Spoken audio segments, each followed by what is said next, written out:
Welcome back. Today's explainer tackles something that impacts, well, literally every single click, swipe, and search you make online. We're talking about a massive, fundamental identity crisis right at the heart of the modern web. For years, we've all just kind of surrendered our data without a second thought, right? But things are shifting. Today, we're going to explore that really tricky boundary between protecting your absolute privacy and actually participating in the digital world. And to do that, we're looking at a fascinating architectural shift called UUID. Okay, let's dive into this. We'll be looking at the web's identity crisis, pseudonymity versus true anonymity, the UIID dual-layer solution, becoming a digital ghost, and finally, getting the best of both worlds. Don't worry, we are going to untangle all these complex concepts step by step. Section 1. The web's identity crisis and decades of tracking. Listen, anyone who spends time online knows that deeply frustrating feeling of just being followed. You know the drill. You look at a pair of shoes exactly one time and suddenly they're haunting you across every single website for a month.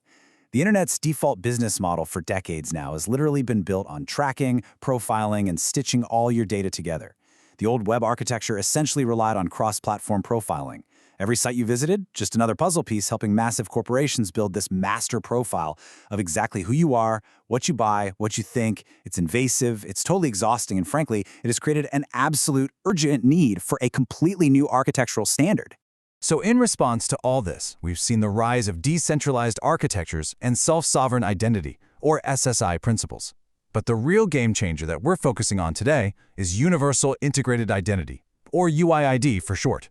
You can think of it like a zero-trust, passwordless identity layer designed specifically for the modern web.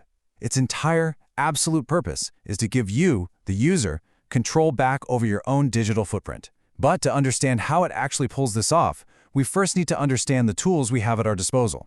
Which brings us to Section 2, pseudonymity versus true anonymity, the core divide. Now, people throw these terms around interchangeably all the time, but architecturally speaking, they are completely different beasts. Let's start with pseudonymity. Basically, this is replacing your real identity with a persistent, unique identifier, an alias. Think of pseudonymity as your digital proxy.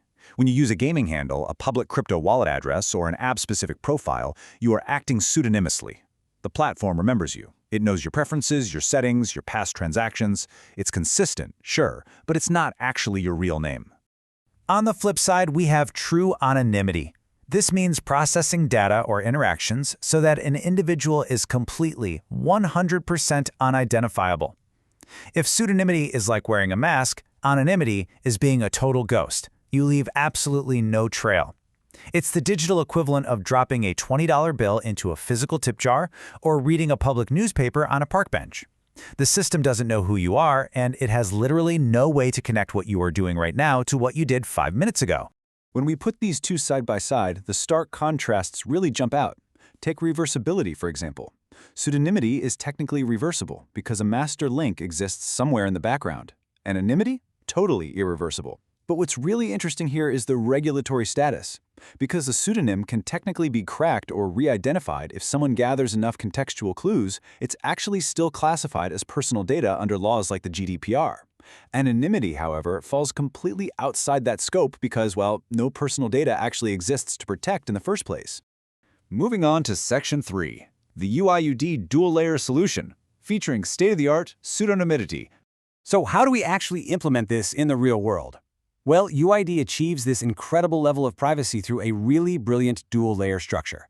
First, you have the core ID. This is your permanent, cryptographically unique central anchor. You hold it securely, and it can be verified via trust metrics like KYC. But here is the absolutely crucial part. Your raw credentials are never, ever exposed to the websites you visit. Never. Instead, you interact externally through the second layer, the Alias Network. These are contextual, highly disposable sub-identities generated specifically for an individual app. You're not handing over your master key, you're just handing over a temporary, isolated hall pass. And this brilliantly illustrates how strict data segregation works in practice. When you log in via UID using a standard secure protocol, like an OpenID Connect handshake, the application you're visiting only ever interacts with that specific, disposable alias. Because of this strict isolation, an e-commerce app and a social media app literally cannot communicate behind your back to cross-reference their databases. They have no idea they're talking to the same person. And the best part? The user retains full control. You can just pop into your management layer to pause an alias, lock it down with a private key, or completely purge the identity and its data nodes from the network forever.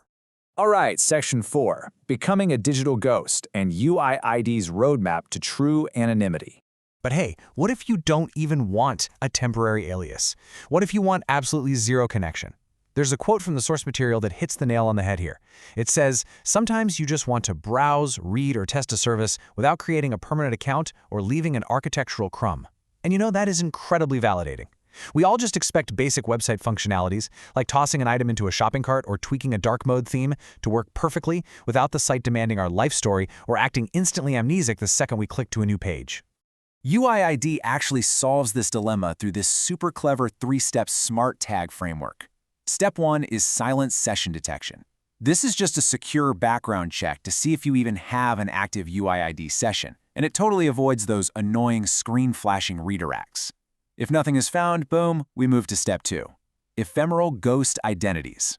So instead of slamming you into a massive registration wall, a public cryptographic utility dynamically generates a temporary UIID that lives strictly inside your browser's local storage. As far as the website server is concerned, you are completely anonymous. No database record exists at all. Yet, this local tag lets your browser remember that active shopping cart. Finally, Step 3, the seamless conversion. Say you decide you actually do want to save your progress. UIID pulls off a magic trick. It takes that temporary anonymous local ID and seamlessly upgrades you into a protected, pseudonymous alias, all without you having to manually type a single thing. Which brings us to Section 5, Best of Both Worlds, creating a fluid digital landscape. Because really, this is the ultimate goal, right? Bridging that massive gap between robust privacy and a beautifully seamless user experience. By combining isolated aliases with these ephemeral, anonymous flows, your entire digital life becomes completely fluid. You can act as a fully trusted, verified partner when you're dealing with your bank. Then you can use a persistent pseudonym when you're hanging out in your favorite gaming community. And you can act as a complete shadow to explore a brand new platform without leaving a single trace. This matters so much because we finally don't have to choose between high-friction registration walls on one hand and highly intrusive, blind tracking cookies on the other. The power is baked right into the architecture, and the choice is entirely in your hands. So I want to leave you with one final question to think about. When you're navigating the modern web, when do you prefer to be a trusted partner, and when do you prefer to be a complete shadow? Understanding the true difference between a pseudonym and absolute anonymity is your very first step to reclaiming your digital footprint. Thanks so much for joining me for this explainer, and I'll catch you in the next one.